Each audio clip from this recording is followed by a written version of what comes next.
Donc, aujourd'hui, on rentre dans cette série. Mon appel est le don de guérison. Dis avec moi, guérison. Amen. Qui veut opérer dans le don de guérison? Amen. Vous savez, vous pourriez tous lever la main. OK? Parce que la parole de Dieu nous dit que c'est pour tous ceux qui croient. Ils peuvent imposer les mains aux malades et voir les malades être guéris. Donc, c'est une série qui va durer quelques dimanches, mais c'est vraiment pour nous activer aussi à faire des pas de foi, pour prier pour des malades. Amen. Donc, mon verset avec lequel je commence ce matin, c'est Marc 16, 17, 18 qui dit « Voici les miracles qui accompagneront ceux qui auront cru. En mon nom, ils chasseront les démons, ils parleront de nouvelles langues, ils saisiront des serpents, s'ils boivent quelques breuvages mortels, ils ne leur feront point de mal, ils imposeront les mains aux malades et les malades seront guéris. » Amen. Seigneur, je te remercie pour ta parole aujourd'hui. Seigneur, on te donne toute la place, toute la gloire, tout l'honneur. Seigneur, c'est ta parole aujourd'hui qui est enseignée, puis je sais, Père, que tu vas la confirmer par des miracles qui vont l'accompagner, puis je te remercie à l'avance pour ça. Je te remercie pour chaque personne qui est ici ce matin, pour l'activation que tu vas faire dans les dons, dans les appels, dans les destinées, Seigneur Dieu. Dans le nom de Jésus, je lis toute puissance de l'ennemi qui voudrait venir contre ce message. Et je déclare dans le nom de Jésus qui est sous mes pieds. Amen. Et Seigneur, merci que tu vas te glorifier dans le nom de Jésus. Amen. Alors, si on regarde ce passage-là rapidement, ça dit dans un premier temps, « Voici les miracles ». OK? Si il dit « voici », ça veut dire que c'est quelque chose qui est visible. Hein? Si je dis « voici mes frères et mes sœurs », ben, vous pouvez voir autour, regarder autour et les voir. Si je dis « voici ma bouteille d'eau », ben, si je dis « voici ma bouteille d'eau », ça ne fait pas de sens si je ne vous la montre pas. Si je dis « voici », c'est parce qu'on la voit. OK? C'est pour ça qu'il dit « voici les miracles ». Dans le fond, il parle de choses visibles que ceux qui croiront en son nom, eh bien là, il y a des choses visibles du royaume de Dieu qui vont se produire. Et il faut savoir que les miracles, c'est une démonstration visible de la puissance et du royaume de Dieu. Donc, c'est une démonstration visible. C'est pour ça que Jésus avait dit, quand vous allez aller prier pour les gens, dites, le royaume s'est approché de vous. Lorsque les gens seront guéris, touchés, dites, le royaume s'est approché, parce que les miracles sont une manifestation visible.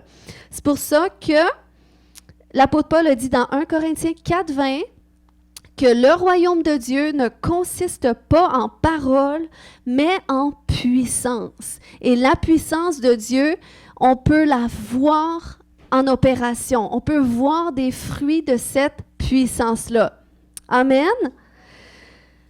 Donc, il faut savoir que nous sommes tous appelés ici à non seulement annoncer l'Évangile, mais aussi manifester dans le fond, la puissance qui l'accompagne, la puissance qui est associée à l'Évangile. Nous sommes appelés à la manifester. Dans le fond, on est appelés, oui, à témoigner, à parler de Dieu, à parler de qu'est-ce que Jésus fait pour nous.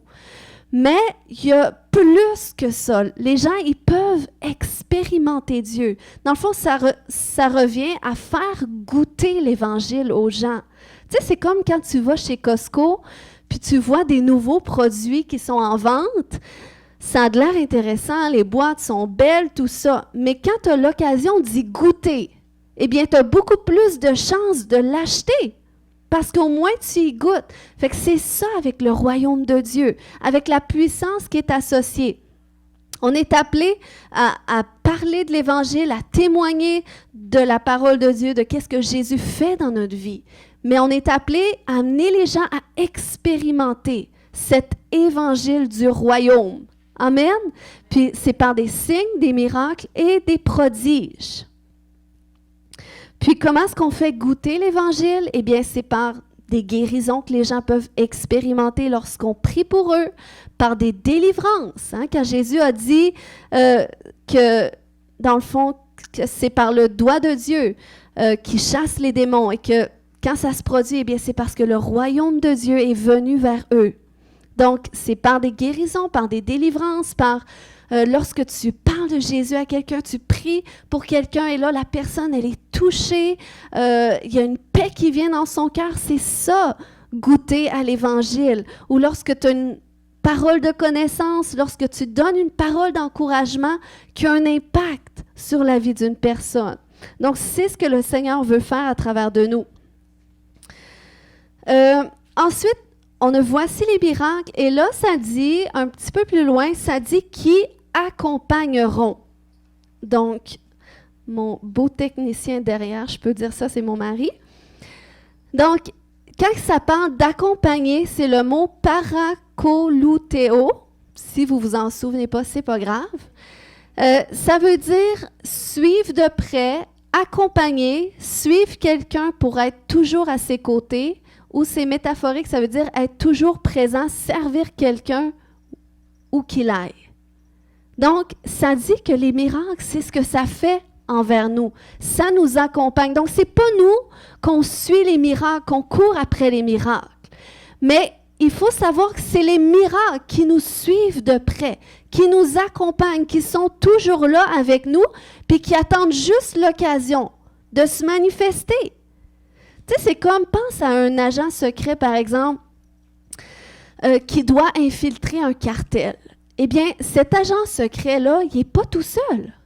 Il y a toute une équipe qui est avec lui, puis que là, quand il... Bon, en tout cas, je me fie un petit peu à ce que je vois dans les films, là, mais il y a toute une équipe qui est derrière lui, et là, quand il va sur les lieux, puis là, il est avec, tu sais, des bandits, tout ça, des gens dangereux, eh bien, son équipe, elle là, est derrière lui, puis ils attendent juste le signal de cet agent-là pour se manifester, pour intervenir. Bien, c'est un petit peu ça. Quand tu réalises que c'est ça que Dieu veut faire à travers la manifestation de son royaume, c'est que là, il est toujours là avec toi. Sa puissance, ça t'accompagne toujours par des signes, des miracles, des prodiges qui sont sur le point de se manifester. Mais ils attendent le signal. C'est sûr que si tu n'ouvres pas la bouche pour témoigner, si tu ne fais pas le pas de foi de prier, bien pour eux autres, ils n'ont pas le signal. Oui, ça serait le fun qu'on ait juste besoin d'être en présence des gens, ils tombent par terre, puis sont touchés, commencent à se repentir. J'aimerais ça, j'aspire à ça, honnêtement. Mais je sais que le Seigneur m'appelle à cet endroit de faire des pas de foi, d'ouvrir la bouche, de témoigner de ma foi et de demander est-ce que je peux prier pour vous. Puis quand tu ne le fais pas souvent, c'est inconfortable. Pourquoi? Parce que tu dois te pratiquer comme toute chose nouvelle que tu essayes de faire. Ça prend de la pratique. Puis des fois, on ne voit pas des résultats tout de suite. Mais on va voir ce matin comment est-ce qu'on peut venir à cet endroit où est-ce qu'on voit plus de résultats. Qui veut voir des résultats? Amen. Donc, les miracles, ils nous accompagnent. Ils nous suivent de près. Ensuite, ça dit ceux qui auront cru. OK, voici les miracles qui accompagneront ceux qui auront cru. OK, pour manifester le royaume de Dieu, on n'a pas besoin d'une validation quelconque, on n'a pas besoin d'une reconnaissance ministérielle de dons, on n'a pas besoin d'avoir fait des études bibliques. On a juste besoin de croire. Du moment que tu crois en Jésus. Moi, je me souviens, quand je suis venue au Seigneur, c'était dans les premiers versets qu'on me partageait, puis bon, j'arrivais du nouvel âge, fait que moi, j'avais besoin d'entendre ce type de verset-là qui avait de la puissance avec Jésus. Puis, je m'en souviens quand la personne me dit, écoute, il y a un verset qui dit que tu vas pouvoir imposer les mains aux malades et que les malades seront guéris en priant, bien sûr, dans le nom de Jésus. Et là, j'ai dit, comment est-ce qu'on fait ça? Puis là, il m'a dit, écoute, là, il m'a donné quelques directives, il m'a partagé des témoignages. Et là, j'ai dit, justement, il y a quelqu'un dans ma famille qui est malade. Comment est-ce que je peux aller prier pour elle? Puis je venais d'accepter Jésus. Puis, c'est drôle parce qu'à cette époque-là, j'étais encore beaucoup timide. Fait que c'était vraiment une sortie de zone de confort, mais la personne m'avait envoyé une prière que je pouvais réciter. Ben, j'étais jeune croyante, je ne savais pas quoi dire. Puis là, j'avais amené ma prière, elle était quand même assez longue aussi, ça aurait pu être plus court. Mais en tout cas, elle était super longue. Puis là, j'étais allée chez la personne de ma famille, j'avais dit, écoute, je viens de vivre quelque chose avec Jésus, j'ai donné ma vie à Jésus, est-ce que je peux prier pour toi? Jésus peut te guérir. Puis je m'en souviens encore, la personne était enceinte. Puis j'avais mis mes mains sur sa bedaine, puis je shakeais comme ça tellement j'étais stressée. Puis je me sentais toute rouge, j'avais chaud, puis là je faisais la prière en bégayant. Mais vous voyez, le Seigneur, ça le réjouit. Pourquoi? Parce que c'est des pas de foi. C'est pas de qu'est-ce que j'ai de l'air ou des résultats par la suite que le Seigneur regarde. Mais c'est notre cœur d'enfant de dire, écoute, ça le dit dans la parole, mais je vais le faire. Puis je vais le faire jusqu'à temps que je vois des résultats parce que dans la parole de Dieu, normalement, il y a des miracles qui accompagnent, il y a des résultats qui sont visibles, qu'on peut dire, voici qu'est-ce que Jésus fait. Amen. Donc, c'est tous ceux qui croient, qui peuvent prier, entre autres, pour la guérison. Mais on s'entend que pour prier pour la guérison d'une personne, il faut que tu crois, sans l'ombre d'aucun doute, que Dieu veut guérir. C'est comme, si tu crois que Dieu peut sauver une personne, eh bien, tu vas être en mesure de témoigner. Tu vas témoigner pour amener quelqu'un au salut, ou tu vas prier, tu vas intercéder pour le salut d'une personne. Pourquoi? Parce que tu as la foi que Dieu peut la sauver. Donc, c'est la même chose pour tout. Tout à l'heure, j'ai parlé des finances. Si tu pratiques la générosité, c'est parce que tu crois que Dieu bénit tes finances. Donc, si tu crois que Dieu veut guérir, eh bien, tu vas prier pour les gens. Parce que c'est la seule façon de voir des gens être guéris, en priant pour eux. C'est la seule façon. Si tu veux voir des grands miracles, eh bien, tu dois prier pour des cas désespérés. Si tu veux voir des morts ressuscités, tu dois prier pour des morts. Donc, c'est aussi simple que ça. Donc, si on veut voir des gens être guéris, on doit prier pour des malades. Donc, ceux qui auront cru. Donc, concernant la guérison, il y a différents types de foi qui sont impliqués. Il y a la foi de celui qui prie et qui est essentielle. OK? Parce que des fois, on pense, si la personne n'est pas guérie, elle manque de foi. Mais ce n'est pas tout à fait ce que la Bible nous montre.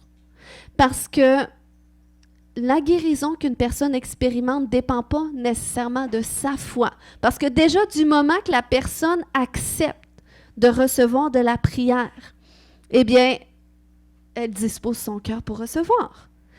Puis on voit un exemple avec ça dans la Bible. Je ne l'ai pas à l'écran, mais si vous voulez prendre en note les références, c'est dans Luc 5, à partir du verset 5, jusqu'à 8. On voit entre autres l'histoire de ce malade qui était ou un portique autour de la piscine de Bethesda. Puis c'était à l'endroit où est-ce qu'il y a un ange qui venait de temps en temps et que là, l'eau bouillonnait et là, le premier qui se jetait à l'eau, eh bien, il expérimentait son miracle. Puis là, il y avait un homme qui était là, ça faisait 38 ans, qui était couché. Puis là, Jésus arrive vers lui pour savoir un petit peu sa situation. Puis là, il lui demande, est-ce que tu veux être guéri? Et là, l'homme, il dit, écoute, ça fait 38 ans que je suis là, je suis couché. Puis il dit, à toutes les fois que l'eau bouillonne, eh bien, les gens se déplacent plus vite que moi pour aller à l'eau. Puis ils sont guéris. Mais lui était pris là. Et là, Jésus le regarde. Et cet homme-là ne connaissait pas Jésus. Donc, il ne pouvait pas croire en Jésus. Il était simplement en train de répondre à la question de Jésus. Et Jésus le regarde et dit, « Lève-toi, prends ta natte et marche. » Et l'homme s'est levé et il a marché. Donc, un grand miracle s'est produit là, qui n'avait aucun lien avec sa foi à lui. Mais c'était au moyen de la foi que Jésus avait dans son miracle que cet homme a été guéri. Donc ça, c'est vraiment la bonté de notre Dieu. C'est pour ça qu'on ne doit pas s'arrêter. Je crois que c'est plus facile d'évangéliser quand on peut faire goûter cet évangile du royaume. Quand on peut dire, écoute, est-ce que je peux prier pour toi? Est-ce qu'il y a une situation pour laquelle je pourrais prier en ce moment? Pas chez toi à la maison quand tu vas partir, mais en ce moment. Puis ça donne l'occasion à ces gens d'expérimenter Dieu. Amen. Donc, il faut savoir que quand on prie, OK, moi, ça m'est arrivé de prier pour des gens, puis qu'il ne se passe rien. Puis, c'est pas évident. Je sais que ça peut être stressant quand ça arrive, mais c'est nécessaire, OK? Je connais des ministères de guérison qui ont dû prier au moins 1000 fois pour des gens malades avant de voir une guérison. Tu sais, parce que Dieu nous teste aussi. Il veut voir jusqu'à où est-ce qu'on va pousser notre foi. Et qu'on va réaliser que ça ne dépend pas de nous. Le miracle ne dépend pas de nous. Dieu a seulement besoin d'une main et d'un son à sa voix, qui est nous. Puis, tu sais, des fois, on se dit, si la personne n'est pas guérie, j'ai tellement prié, c'est parce qu'elle n'a pas assez la foi, dans l'incrédulité ou elle a un péché. Mais c'est pas biblique de penser ça. C'est pas qu'est-ce que la Bible nous montre, parce que même cet homme-là, à la piscine de Bethesda, quand on voit un petit peu plus loin dans l'histoire, Jésus l'a rencontré dans le temple, parce que cet homme-là avait aucune idée de qui l'avait guéri, de qui était Jésus. Mais là, quand ils se sont croisés dans le temple, eh bien, Jésus lui a dit « Ne pêche plus, de peur qu'il ne t'arrive quelque chose de pire. » Donc, ça fait allusion que cet homme-là vivait probablement dans le péché, dans certains domaines de sa vie. Je ne sais pas si c'était associé à sa maladie, mais qu'est-ce qu'on voit, c'est que ça n'a pas empêché Jésus de le guérir. Donc, le péché, ce n'est pas nécessairement un blocage pour Dieu de guérir quelqu'un. Parce que souvent, c'est ce qui va amener quelqu'un à réaliser que, wow, Dieu est vraiment vivant. Et que là, il va vraiment se repentir puis tourner toute sa vie vers Jésus. Amen. Donc, je disais tout à l'heure que la foi de celui qui prie, elle est essentielle, mais la foi de celui qui est malade n'est pas nécessairement essentielle. Puis on voit un autre exemple aussi. Ça, c'est dans Marc 9, 17. Je ne l'ai pas à l'écran. En fait, c'était lorsqu'il y avait un père que son fils était démoniaque, puis il était sous l'emprise d'un esprit muet, puis qu'il se jetait par terre, l'écume sortait de sa bouche et il se jetait dans le feu et dans l'eau, puis cet homme-là était désespéré et voulait voir son fils être délivré. Mais les disciples ne sont pas parvenus à délivrer l'enfant. Donc là, Jésus, quand il est arrivé, qu'il a vu tout ce qui se passait, eh bien là, ça lui a paru sévère envers ses disciples. Il a dit, race incrédule, jusqu'à quand vous supporterai-je? Jusqu'à quand je vais être derrière vous? Parce que Jésus savait aussi, bon, tu sais, on n'est pas au courant de tout le contexte de qu'est-ce qu'il vivait avec ses disciples ou depuis combien de temps ses disciples étaient enseignés, puis étaient sur le terrain aussi. Puis, un petit peu plus tard, mais là, le père explique dans le fond, la situation, son fils, c'est depuis qu'il est tout jeune qu'il fait ça et tout. Puis là, le père était désespéré. Il dit, si tu peux faire quelque chose. Puis là, Jésus, c'est là qu'il a dit, si je peux. Il dit, crois seulement et tu vas voir la gloire de Dieu. Tout est possible à celui qui croit. Je pense que c'est plutôt ça qu'il a dit. Puis, il a dit ça. Puis là, le père, il a dit, eh bien, je manque de foi. Viens au secours de mon incrédulité. Puis, dans cette histoire-là, tu sais, ça nous enseigne quelque chose par rapport à l'incrédulité qui est le manque de foi. Parce que finalement, en bout de ligne, parce que là, les disciples ils ont demandé à Jésus, bien, pourquoi est-ce qu'on n'a pas pu délivrer l'enfant? Et là, Jésus leur a dit, eh bien, ce type de démon ne sort que par le jeûne et la prière. Puis il y a beaucoup de théologiens qui vont s'avancer sur le fait qu'il parlait ici de l'incrédulité, le démon de l'incrédulité. Parce que oui, ça peut être juste dans notre âme ou dans notre chair, mais c'est aussi un esprit, ça peut être un démon. Puis, il dit que ça ne sort que par le jeûne et la prière. Donc, dans toute cette histoire-là, on voit que finalement, Jésus n'a pas reproché l'incrédulité ni au père, qui avait besoin d'un miracle pour son enfant, ni à l'enfant, mais il a reproché l'incrédulité à ceux qui priaient, à ceux qui étaient là, mandatés à manifester le royaume de Dieu.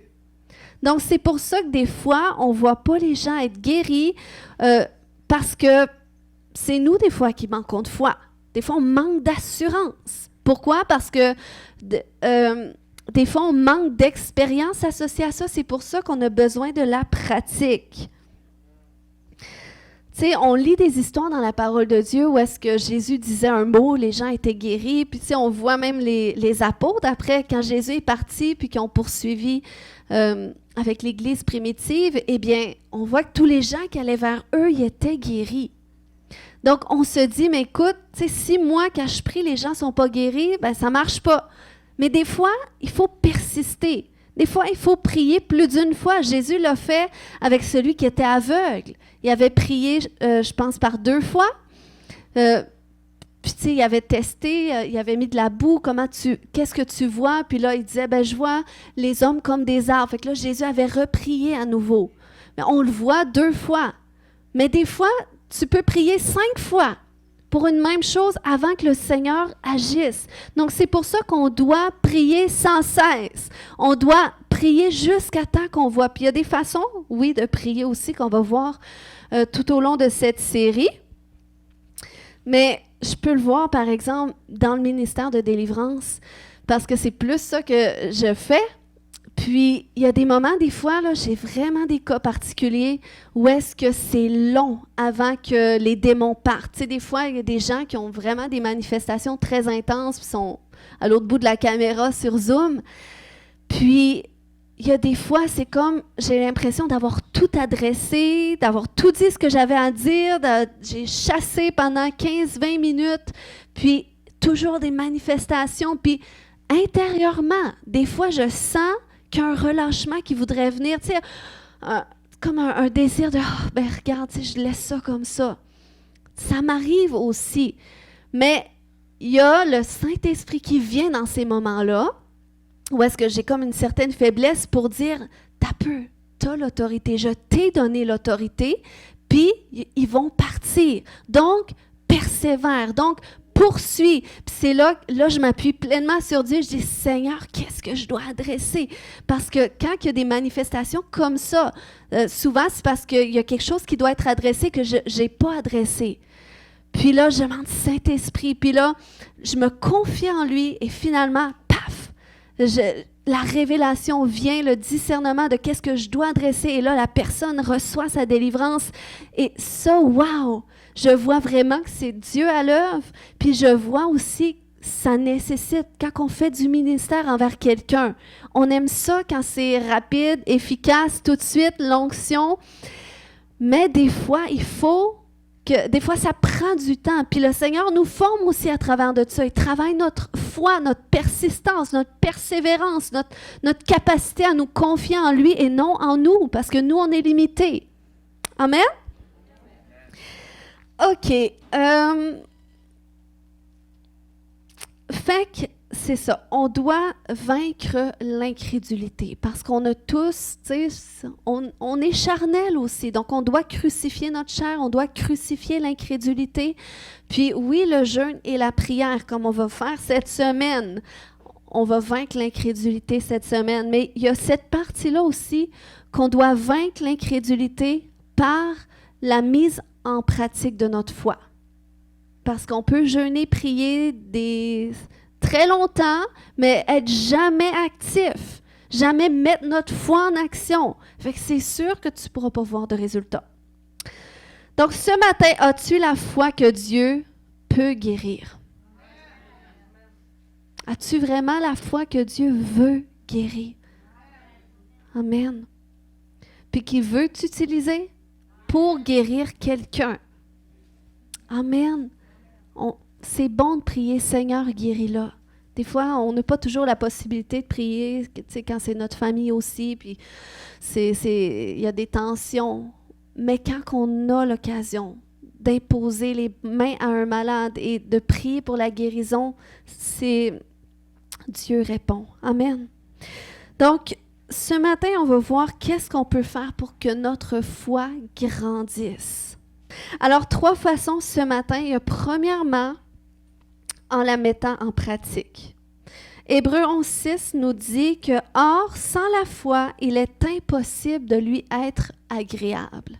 Car il faut que celui qui s'approche de Dieu croit que Dieu existe et qu'il est le rémunérateur de ceux qui le cherchent. » Donc, sans la foi, il est impossible de lui être agréable. C'est facile de dire « j'ai la foi ».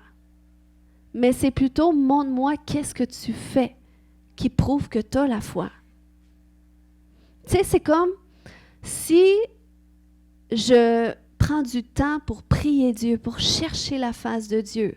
Si je passe du temps personnel dans la présence de Dieu, c'est parce que j'ai la foi que quand je le fais, Dieu me transforme, que Dieu fait une œuvre dans mon cœur. Mais si tu n'as pas la foi pour ça, ben c'est pour ça que tu ne le fais pas, OK? Fait que, tu sais, c'est pour ça que des fois, c'est bon de se questionner pourquoi je ne fais pas telle chose que je devrais faire quand je lis la parole ou qui est prêchée à l'Église. Ben, c'est parce que ma foi, elle n'est pas là. Fait que comment est-ce que je peux travailler ça? Puis c'est la même chose pour la guérison. Si tu as la foi que Dieu veut guérir, tu vas prier pour des malades. Amen. C'est seulement lorsque ta foi est en action qu'elle se démontre. C'est pour ça qu'Hébreux 11:1 nous dit que la foi est une ferme assurance des choses qu'on espère et une démonstration de celles qu'on ne voit pas. Donc, notre foi, on la démontre par des actes. C'est pour ça que c'est pas le résultat que Dieu est fier lorsque quelqu'un est touché par ta prière. Oui, ça réjouit le cœur de Dieu. Mais Dieu est beaucoup plus, il va récompenser plutôt le pas de foi que tu fais, l'acte de foi. Amen.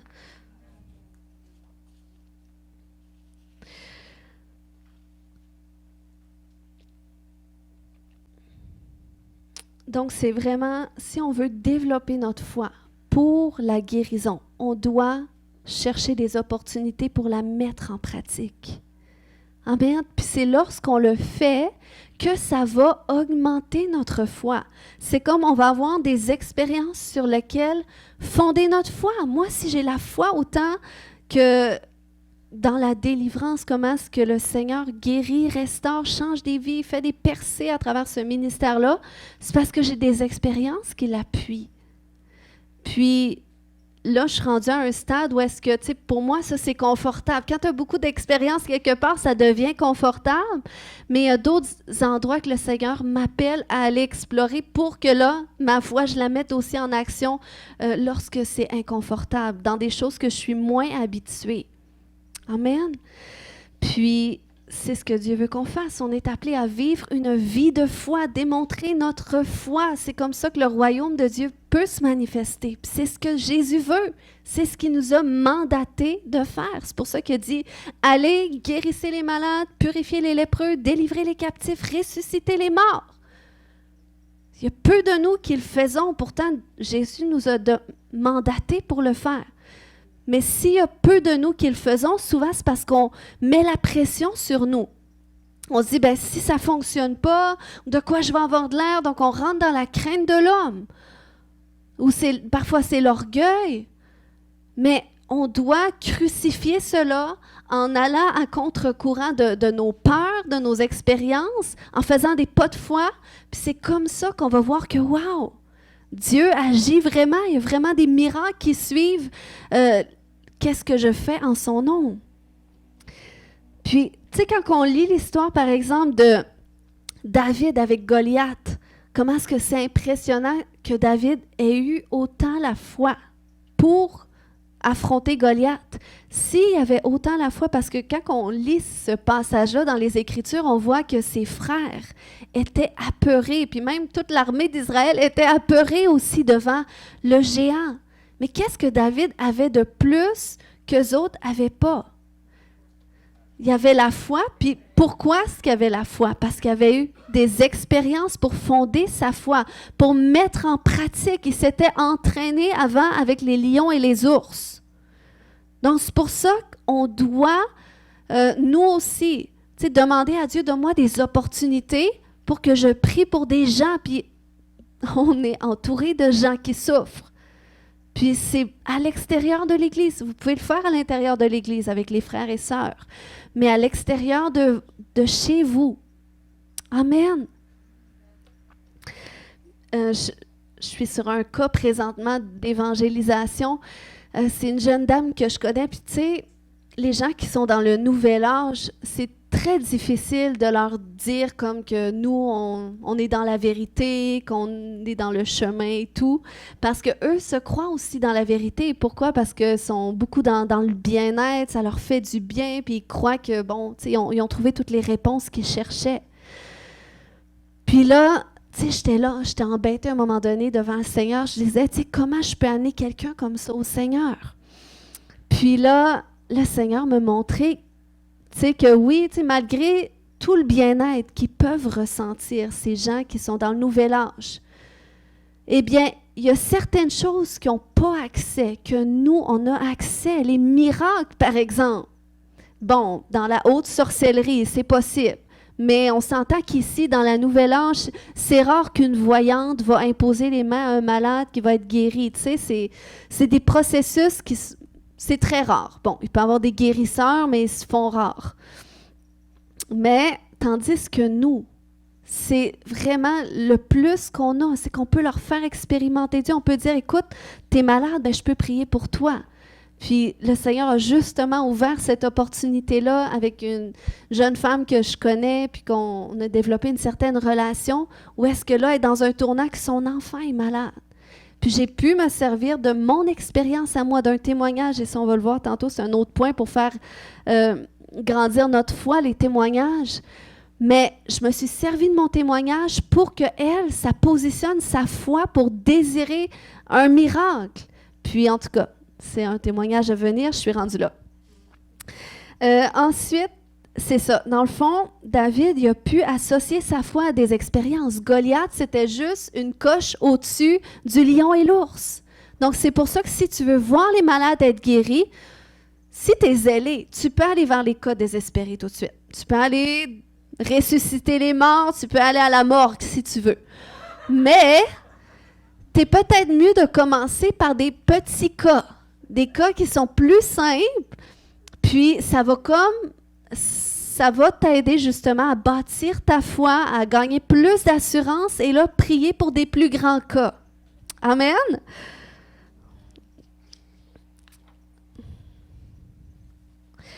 OK.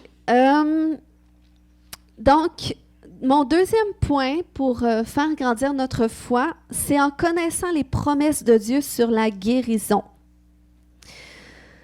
Là, c'est important, OK, qu'on fasse attention des fois à ce qu'on dit. Tu sais, des fois, on est bien convaincu, des fois, on a des vieilles mentalités ou des fois, on se fait des conclusions. Puis c'est ce qu'on dit aux gens, on dit, ben regarde, si t'es pas guéri, à un moment donné, ça va venir.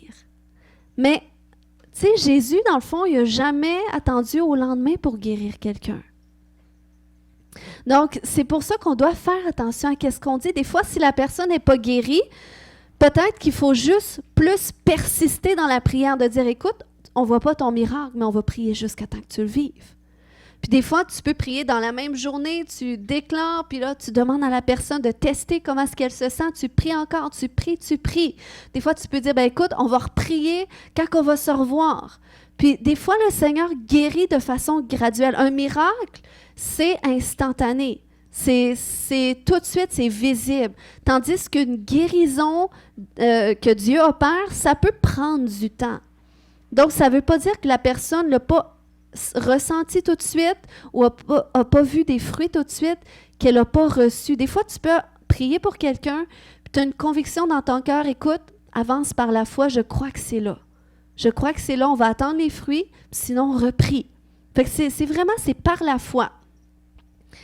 Puis, parce que vraiment, on voit dans la Bible, Jésus guérissait tous ceux qui étaient malades. sans exception. Tous les malades étaient guéris. C'est la même chose avec les apôtres par la suite. Ils ont fait le même ministère, tous les gens qui étaient malades.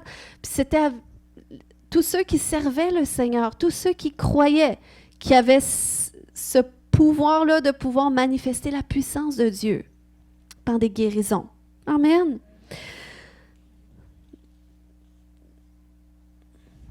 Donc, c'est important de voir qu'est-ce que la Bible dit. Puis si on veut justement aussi augmenter notre foi par rapport à la guérison, c'est de lire plus de versets bibliques sur la guérison. Qu'est-ce que la parole de Dieu dit sur la guérison? Puis on lit des histoires, on lit des témoignages. Puis on voit comment est-ce qu'on peut mettre en pratique. Parce que c'est pas juste de croire, de le garder dans notre tête, mais c'est de connecter avec dans notre cœur puis de dire, eh bien moi, comment est-ce que je peux voir Dieu faire la même chose? Amen. Puis mon troisième point ce matin, qui est mon dernier, c'est par les témoignages. Les témoignages, ils aident à faire grandir notre foi, à bâtir notre foi, à la faire grandir. Il y a ce passage-là de Gédéon dans Juges 6-13, puis on se souvient de l'histoire de Gédéon où est-ce que le peuple d'Israël était oppressé par les Madianites. Puis c'était vraiment difficile pour eux. Puis à un moment donné, le peuple d'Israël s'est mis à crier vers Dieu, à dire « Seigneur, libère-nous de tout ça. » Puis dans le fond, Dieu a envoyé un prophète pour leur annoncer qu'il allait les libérer, pour leur rappeler les promesses de Dieu. Et là, à un moment donné, Dieu s'est tourné vers Gédéon et l'a appelé pour que Gédéon puisse initier la délivrance d'Israël. Et là, regardez qu'est-ce que Gédéon a répondu quand l'ange du Seigneur est venu vers lui. Il a dit, « Ah, mon Seigneur, si l'Éternel est avec nous, pourquoi toutes ces choses nous sont-elles arrivées? » Il parle du malheur dans lequel ils vivent. Et où sont tous ces prodiges que nos pères nous racontent quand ils disent « L'Éternel ne nous a-t-il pas fait monter hors d'Égypte?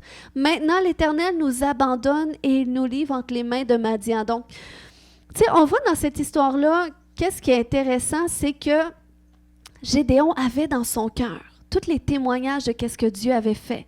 Il savait qu'est-ce que Dieu avait fait avec le peuple d'Israël. Bon, c'est sûr qu'il vivait une réalité différente. Mais l'aspect d'avoir des témoignages dans notre cœur, de connaître l'histoire de Dieu, de connaître qu'est-ce que la Bible dit, puis aussi de se nourrir de témoignages de qu'est-ce que les autres vivent, comment est-ce qu'ils ont expérimenté leur miracle, comment est-ce que Dieu a fait une percée dans leur vie. Puis, tu sais, c'est tellement puissant un témoignage. C'est pour ça que tous ceux qui opèrent dans la guérison, vous remarquerez, quand on les invite, ils nous partagent leurs témoignages, ils mettent des vidéos. Pourquoi? Parce que les témoignages libèrent la puissance de Dieu, libèrent la foi dans l'atmosphère que des gens peuvent attraper pour dire, bien, moi, je le veux. Puis, il y a des fois, des gens juste entendent un témoignage, ils sont guéris, ils sont libérés. Donc, c'est pour ça que c'est important de se nourrir de témoignages et de raconter des témoignages aux gens. Comment de fois, des fois, ma sœur, c'est drôle, des fois, elle témoigne à des gens, ben, peut-être plus dans le passé, elle témoignait à des gens, puis quand elle était nouvellement sauvée, puis elle n'avait pas vraiment d'expérience avec le Seigneur, mais le Seigneur l'utilisait quand même pour témoigner de Jésus à des gens, puis elle racontait les témoignages que nous, sa famille, on vivait avec Dieu. Donc, tu sais, on peut se servir des témoignages des autres pour activer la foi dans le cœur des gens pour leur propre miracle. Donc, c'est pour ça que les témoignages, c'est tellement important. Puis c'est important de les partager, c'est important d'entendre aussi par rapport à ce que Dieu fait. Parce que c'est pour ça que même dans la Bible, il y a des témoignages. C'est pas seulement écrit que Jésus guérissait tous les malades, mais tu as vraiment les histoires détaillées des guérisons que Jésus opérait. Tu sais, si dans la Bible, c'est détaillé comme ça, c'est pour une raison, c'est parce que ça nous aide à personnifier ou personnaliser, en tout cas, ces témoignages-là qu'on lit, ça nous permet de voir qu'est-ce que Dieu peut vraiment faire ou qu'est-ce que des gens ont expérimenté que nous, on peut expérimenter. Donc, le témoignage permet de croire à l'accessibilité de qu'est-ce qu'on demande, Parce que des fois, on est dans des situations où qu'est-ce qu'on vit, ça semble sans issue. Mais quand tu entends un témoignage que quelqu'un est passé par la même épreuve et comment est-ce qu'il s'en est sorti, eh bien, c'est comme si ça rend ton miracle accessible. Si Dieu l'a fait pour elle, ben, il peut le faire pour moi. Ensuite, ça nous permet aussi de pouvoir nous identifier avec la personne. Puis, ça rend Dieu aussi réel ou ça rend Dieu proche. Tu sais, Jésus avait dit, vous leur direz que le royaume de Dieu s'est approché de vous. Le royaume de Dieu est proche. Il est ici. Il est ici en ce moment. Il est auprès de nous. Il est avec chacun de nous. Il est toujours prêt à se manifester le royaume des cieux. Puis, quand on entend... Tu sais, c'est comme l'évangéliste Pierre-Marc, quand il nous raconte les paralytiques qui marchent et tous les miracles extrêmes, des miracles qu'on lit dans les Écritures. Tu sais, pour moi, je me dis, wow! Tu sais, le Dieu de la Bible qui faisait des miracles extraordinaires, il existe, il le fait encore. Fait que ça rend Dieu plus proche. C'est plus facile de dire, écoute, ben, si Seigneur, tu le fais à travers cet homme-là, tu peux le faire à travers de moi. Si tu l'as fait pour ces gens-là, eh bien, tu peux le faire ici. Donc, c'est important de partager les témoignages. Et quand vous vivez des guérisons, des choses que Dieu fait, dites-nous-le pour le partager. Puis, le Seigneur, c'est comme ça qu'il débloque encore plus de miracles. Amen. Puis, des fois, c'est plus facile aussi, comme je disais tout à l'heure, d'introduire une prière à quelqu'un. Tu vois que, je ne sais pas, tu essaies de parler du Seigneur à quelqu'un, puis là, la personne, soit elle souffre dans son corps, tu le vois, ou soit tu lui demandes, est-ce que, comment votre santé? Puis quand la personne te dit, ah, ben j'ai tel problème, eh bien, c'est plus facile d'introduire ta prière en disant, ah, ben moi, j'ai déjà vu quelqu'un être guéri de ça. Donc, c'est pour ça, quand tu te nourris de témoignages où tu te rappelles, ah oui, Dieu l'a fait pour un tel, c'est pas obligé d'être ton témoignage à toi. Tu peux utiliser ceux des autres. Amen. Puis on en a beaucoup de témoignages dans l'Église. Des gens qui ont été guéris de pression artérielle ou d'arthrite. Quelqu'un récemment, à travers un temps de ministère, la personne a été guérie de l'arthrite prématurée, de l'insomnie. C'est des miracles.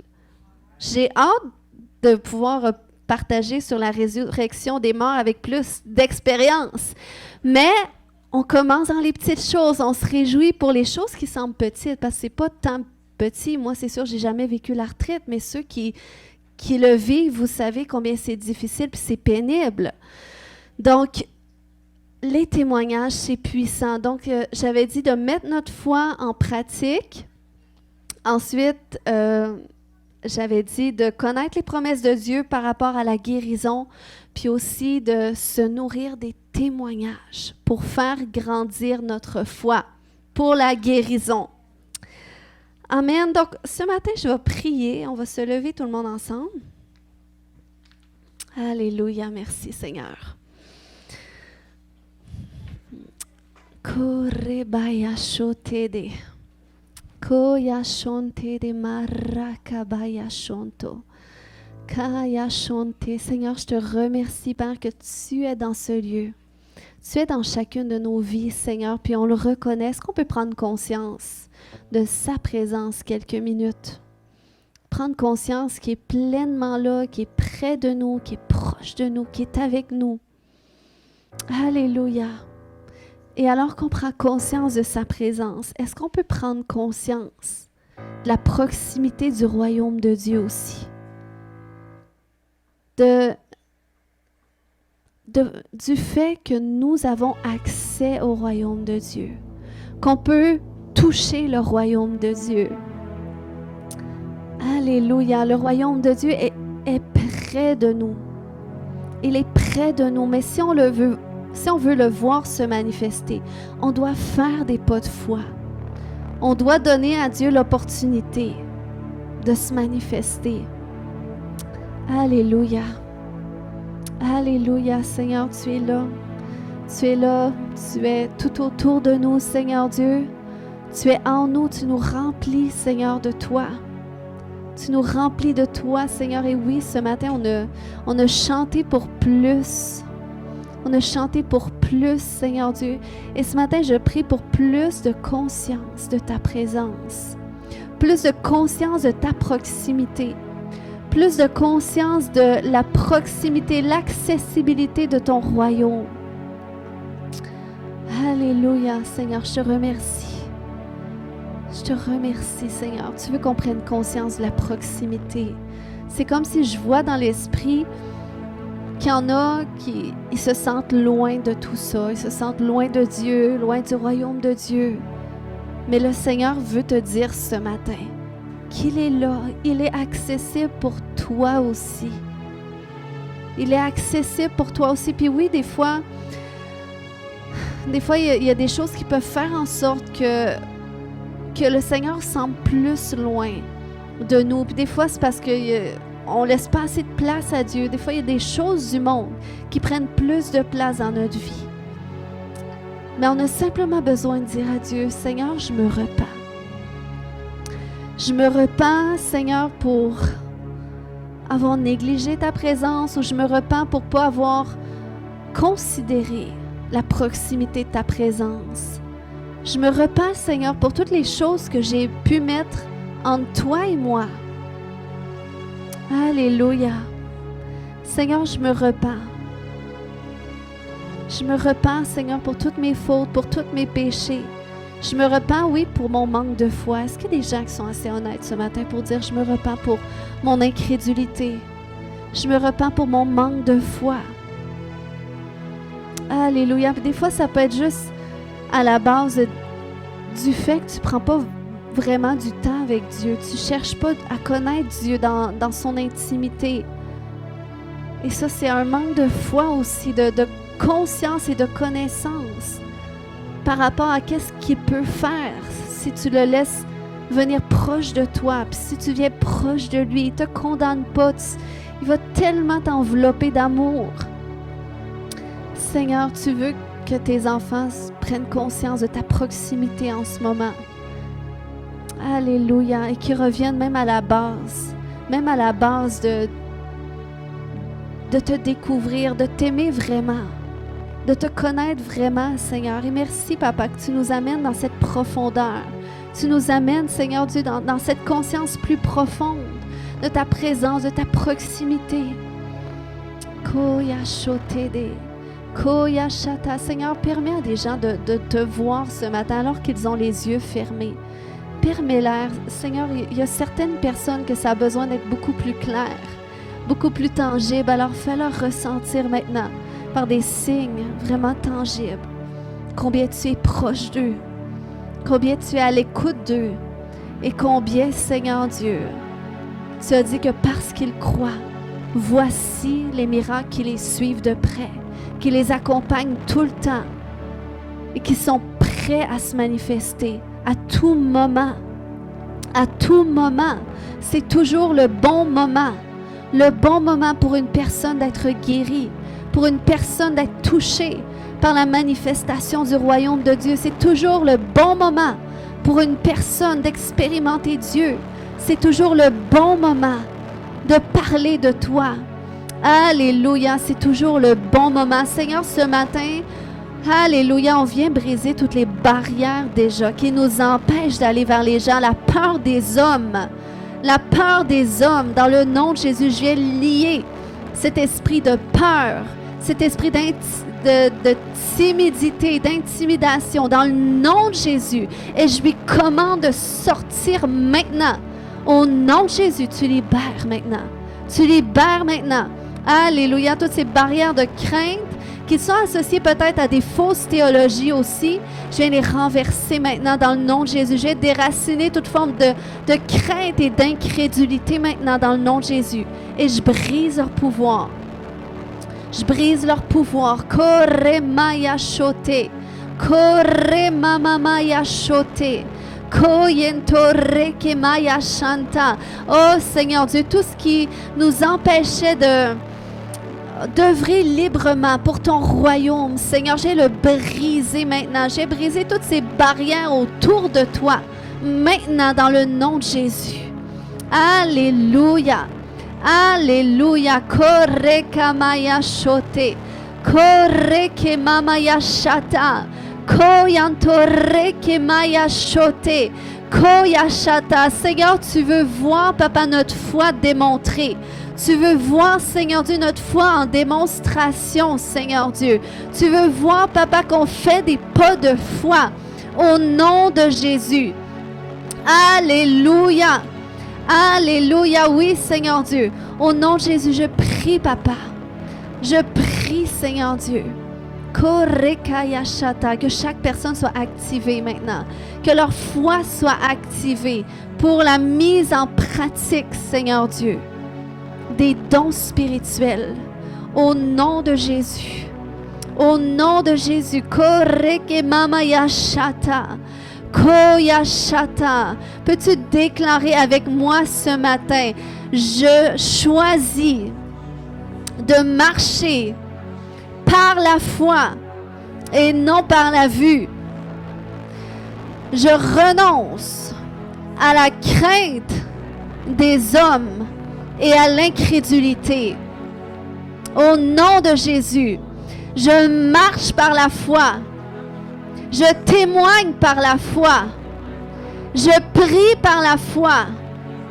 Je fais connaître la grandeur de mon Dieu qui m'a choisi, qui m'a élu et qui m'a envoyé pour le faire. Amen. Alléluia. Merci Jésus. Merci pour ce feu, Papa, ce zèle, Seigneur Dieu. Ce zèle, Seigneur Dieu, que tu nous donnes. Dans le nom de Jésus. Alléluia. Et si ce matin, tu voudrais vraiment que le don de guérison se manifeste dans ta vie, que quand tu pries, les gens sont guéris, peux-tu lever les mains dans les airs ce matin? Alléluia. Korekeya chanta et crois ce matin qu'une onction, que le don de guérison est activé ce matin. Alléluia. Korekemaya shote. Alléluia. Le don de guérison est activé ce matin. Alléluia. Koyeshete maraka. Plus d'onction, Seigneur Dieu.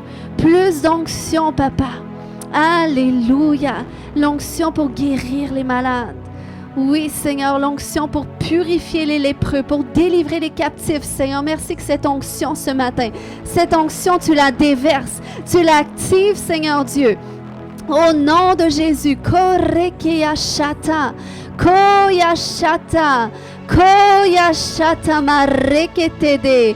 Oh oui, alléluia. Je vois un feu que tu vas ressentir, Émilie, quand tu vas imposer tes mains à des gens. Alléluia. Et il y a des guérisons qui vont venir. Oui, le Seigneur veut vraiment t'utiliser dans la guérison, Émilie, et ça fait longtemps. Ça fait longtemps que tu le sais aussi. Dans le nom de Jésus, je te remercie pour cette onction. Il y a une huile ce matin. Une huile pour la guérison qui coule. Une huile qui coule maintenant dans le nom de Jésus. Une huile. Plus. Korekemaya shoto. Plus, Seigneur Dieu. L'onction pour la guérison. Koyeshete. Koyeshoto domarekete. Oh, le Seigneur veut que tu fasses des pas de foi. Il veut que tu fasses des pas de foi. Koyashata.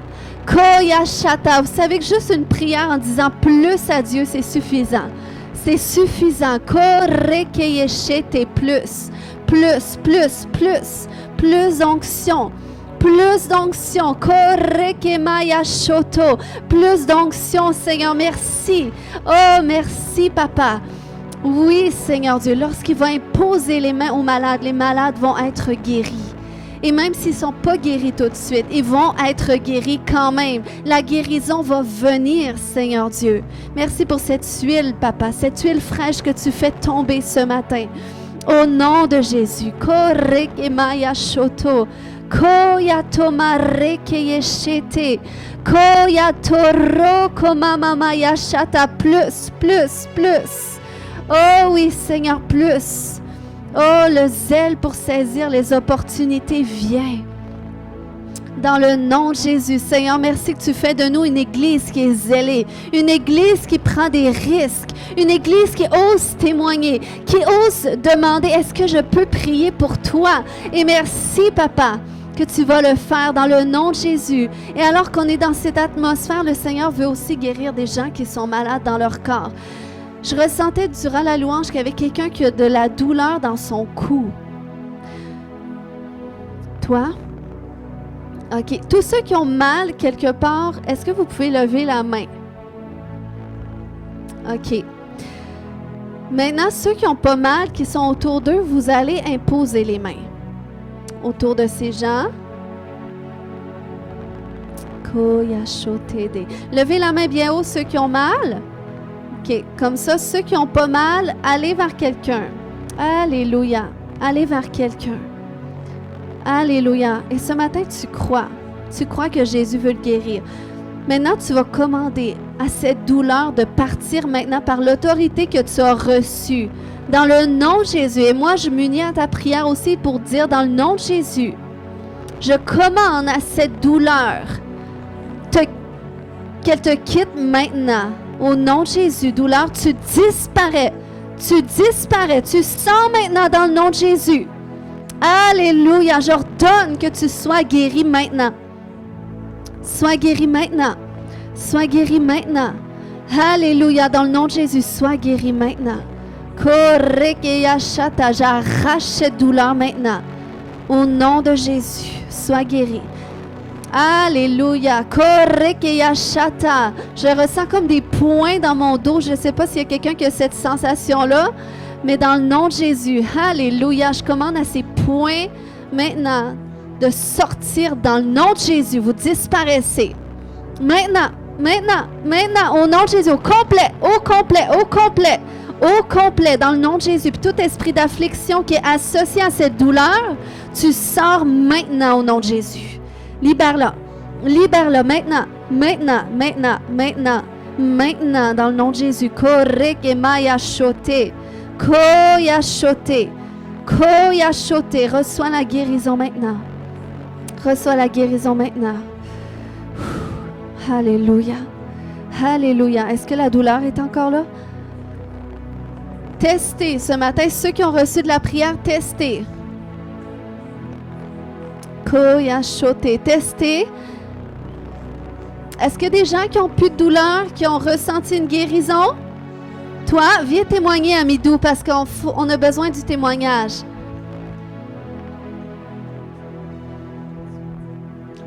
En fait, moi j'avais des douleurs au niveau de mon dos. C'est pourquoi au moment de la louange, j'étais assis. Donc je ne sais pas s'il y en a qui ont remarqué que j'étais assis. Donc mais maintenant, je sens que je suis guéri. Donc ça va. Amen, on est content.